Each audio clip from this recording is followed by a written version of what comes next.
జగన్ మీద కాకినాడ ప్రైవేట్ పోర్టుకి సంబంధించినటువంటి రావు పెట్టిన కేసు ఒక అత్యంత సంచలనాత్మకమైనటువంటి కేసు.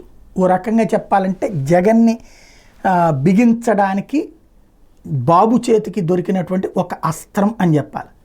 ఏంటది అంటే కాకినాడ పోర్టు ఏదైతే ఒకప్పుడు ప్రభుత్వ పోర్టుని రావుకి కట్టబెట్టేశారు, అవినీతితో డబ్బులు చంద్రబాబుకి ప్యాకేజీ వెళ్ళి రాసిచ్చేశారు అంటూ వైఎస్ఆర్ కాంగ్రెస్ పార్టీ అధినేత జగన్మోహన్ రెడ్డి పాదయాత్ర సందర్భంలో ఆరోపణలు చేశారు. చాలా ఇష్యూ కూడా నడిచింది. మేము వచ్చాక దాని మీద చర్యలు తీసుకుంటాం. అయితే ఆ తర్వాత చర్యలు ప్రభుత్వ పరంగా దాని మీద ఎంక్వైరీకి ఆదేశించడం, ఆడిట్ రిపోర్టు ద్వారా చూస్తే 900 కోట్ల రూపాయలకు పైబడి ప్రజల సొమ్ము పన్ను కట్టకుండా ఎగ్గొట్టారు అన్నటువంటిది ఆడిట్ రిపోర్టుని బేస్ చేసుకుని వాళ్ళకి నోటీసులు ఇవ్వడం ఇది జరిగింది. ఆ తర్వాత అందులో చెల్లించారు అన్నటువంటిది జనం అనుకుంటారు. కానీ అలా కాదు. 980 కోట్ల దాకా తప్పు జరిగింది, పన్నులు కట్టలేదు అనే పాయింట్ని అడ్డుపెట్టి వైవి సుబ్బారెడ్డి కొడుకు విక్రాంత్ రెడ్డి ఇన్వాల్వ్ అయ్యి జగన్ పేరు చెప్పి అక్కడ దందా చేశారు.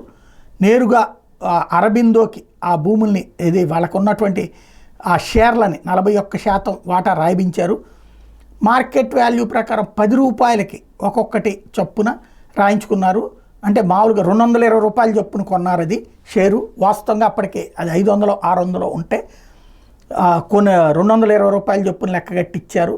తద్వారా దాంట్లో బలవంతంగా నీ కుటుంబాన్ని అంతం చేస్తాం అని చెప్పి బెదిరిస్తేనే నేను సంతకం పెట్టాను అంటూ స్వయంగా అప్పటి చైర్మన్ అయినటువంటి రావు కంప్లైంట్ ఇవ్వడం, ఆ తర్వాతన జగన్ దగ్గరికి రావుని తీసుకువెళ్ళారని విక్రాంత్ రెడ్డి తీసుకెళ్తే జగన్కి తను బాధని చెప్పుకోబోతే జగన్ విక్రాంత్ రెడ్డి చెప్పినట్టు చెయ్యి అని చెప్పి ఆగ్రహంతో మాట్లాడారని, తద్వారా తాను గత్యంతరం లేక ఆనాడు భయపడి నేను ఇచ్చేశాను, సంతకం పెట్టేశాను, ఇప్పుడు అది ప్రభుత్వం మారింది కాబట్టి ధైర్యంతో కంప్లైంట్ చేస్తున్నానంటూ కాకినాడ పోర్టు మాజీ చైర్మన్ అయినటువంటి రావు ఇచ్చినటువంటి కంప్లైంట్ ఆధారంగా ఇప్పుడు జగన్తో పాటుగా అంటే మెయిన్లీ విక్రాంత్ రెడ్డి, వైవి సుబ్బారెడ్డి, తర్వాత విజయసాయిరెడ్డి, ఇప్పుడు జగన్మోహన్ రెడ్డి మీదన కేసు.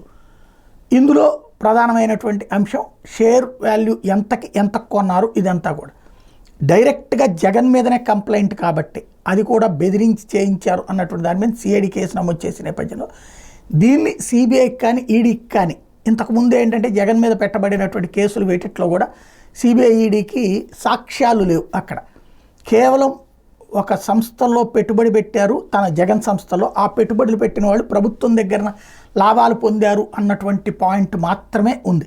ఆ లాభాలు పొందినటువంటి సదరు కంపెనీల వాళ్ళని మీరు లంచంగా జగన్కి డబ్బులు పెట్టుబడిగా పెట్టారు కదా, ఆ కంప్లైంట్ ఇవ్వమంటే మేము లంచంగా పెట్టలేదు, ప్రయోజనాలు పొందుతాం కాబట్టి మేము ప్రయోజనాలు ప్రభుత్వం ఇచ్చింది. అట్లాగే జగన్ తనకు పెట్టుబడి పెట్టమని అడిగాడు, ఒక ముఖ్యమంత్రి కొడుకుగా అతనికి మంచి ర్యాపో ఉంది, బిజినెస్ మ్యాన్ కాబట్టి అతనికి పెట్టుబడి పెట్టాను తప్పించి మేము ఎవరి వ్యక్తులకి తలొగ్గలేదు, లేదా మేము లంచంగా అది ఇవ్వలేదని తేల్చి చెప్పారు. దాంతో ఆ కేసు ఏళ్ల తరబడి సాగుతున్న కారణం ఏంటంటే సిబిఐ ఎలా నిరూపించాలో అర్థం కాక ప్రాసిక్యూషన్ మల్లగొల్లాలు పడుతోంది, అందుకని అది ఆగిపోయింది. అయితే ఇప్పుడు వచ్చేటప్పటికి ఏకంగా ఇందులో ఎవిడెన్షియల్ ఏది ముందు ఆడిట్ రిపోర్ట్ ప్రభుత్వమే చేయించింది, అట్లాగే దానికి సంబంధించినటువంటి ఇతర ఎంక్వైరీలన్నీ ప్రభుత్వమే చేయించింది.